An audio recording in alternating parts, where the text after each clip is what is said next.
السلام علیکم۔ سب سے پہلے آپ کو میرا سلام۔ پاکستان کی حالیہ سیاست، پاکستان کے حالیہ عدلیہ کے فیصلے پاکستان کی عوام کی نجوسی میں بے پناہ اضافہ کر رہے ہیں۔ جس طرح ارشد شریف کی والدہ کا سپریم کورٹ کے اندر حاضری ہوئی، جس طرح وہ تھیں شہداء کی وارث کو عدالت کے اندر رو کر پکارنا پڑا اس انصاف کو، اس وقت پاکستان کے عدالتی نظام کی جو تباہی ہے وہ اب ہمارے سامنے عیاں ہو چکی ہے۔ ارشد شریف اگرچہ پاکستان کی صحافت کے اندر اپنی زندگی کے اندر ان لوگوں کو نمایاں کرتا رہا جنہوں نے اس وطن عظیم کو نقصان دیا، جنہوں نے اس وطن عظیم پر بے تحاشا حملے کیے، مگر جانے کے بعد اس نے اس نظام کو ننگا کر دیا۔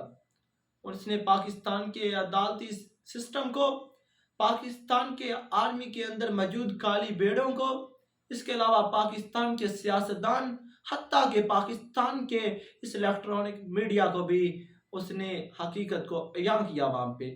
پاکستان کی عدالتیں کہ اس قدر ہی بے بس ہیں کہ ایک FIR نہ ہو سکی، کہ اس سے بڑا کیا ثبوت ہوگا ایک نوجوان جس نے وطن عظیم کی خاطر بے تحاشا قربانیاں دی، جس کے والدہ کی مدیت میں ایک مقدمہ نہ درج ہو سکا۔ پاکستان آرمی اگر، پاکستان کی فوج اگر چاہتی ہے کہ عوام اور فوج کے درمیان جو قربتیں ہیں دوبارہ قائم ہوں، جو ان کے درمیان مخالفت، جو ان کے درمیان رستے بنے ہیں ان کے اندر کمی آئے، ان کے تعلقات کا جو تناؤ ہے وہ ختم ہو، تو پاکستان کی اسٹیبلشمنٹ کو سوچنا ہوگا۔ ارشد شریف کی والدہ نے جو اپنے ملزمان نامزد کیے ہیں، جن میں جنرل قمر جاوید باجوہ ہمارے سابقہ آرمی چیف، اس کے علاوہ موجودہ ISI کے چیف ندیم انجم صاحب، اس کے علاوہ جنرل فیصل نصیر اور فہیم جیسے لوگوں کو قانون کے کٹہرے میں لایا جائے، عوام کو پتہ چلے کہ وہ کس طرح پاکستان کی تباہی میں کردار ادا کر رہے ہیں۔ اگر بے شک ان کا کوئی قصور نہیں تو پھر عوام کے سامنے پیش ہونے سے اس قدر خوف کیوں؟ اگر وہ پاکستان کے اداروں کا وقار چاہتے ہیں، اگر وہ چاہتے ہیں کہ پاکستان کے اداروں پر عوام کا اعتماد برقرار رہے، ایک سٹیپ ڈاؤن ہونا ہوگا پاکستان کی اسٹیبلشمنٹ کو، انہیں نزدیک آنا ہوگا، عوام کے درمیان انہیں قربتیں قائم کرنے کے لیے یہ کچھ فیصلے کرنے ہوں گے۔ اس سے پاکستان کی فوج کے وقار کا مجروح نہیں ہوگا بلکہ اس سے وقار بلند ہوگا۔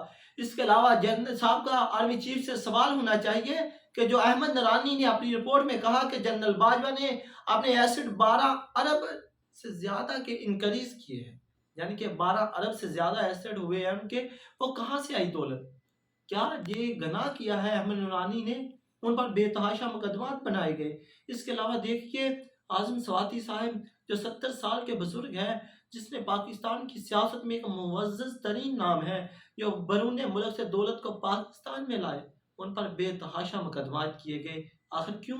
کیا مقصد ہے ان لوگوں کا؟ میں اس کے علاوہ ہمارے دیگر جو جرنلزم کے حوالے سے متحرک لوگ ہیں ان پر مقدمات کیے گئے، ان کے گھروں پہ چھاپے ڈالے گئے، آخر کس وجہ سے؟ جناب یہ پاکستان تحریک انصاف، نو لیگ اور پیپلز پارٹی کی جنگ نہیں، یہ پاکستان کے وقار کا معاملہ ہے۔ آؤ مل کر ایک دوسرے کے ساتھ عزم کرنا ہوگا۔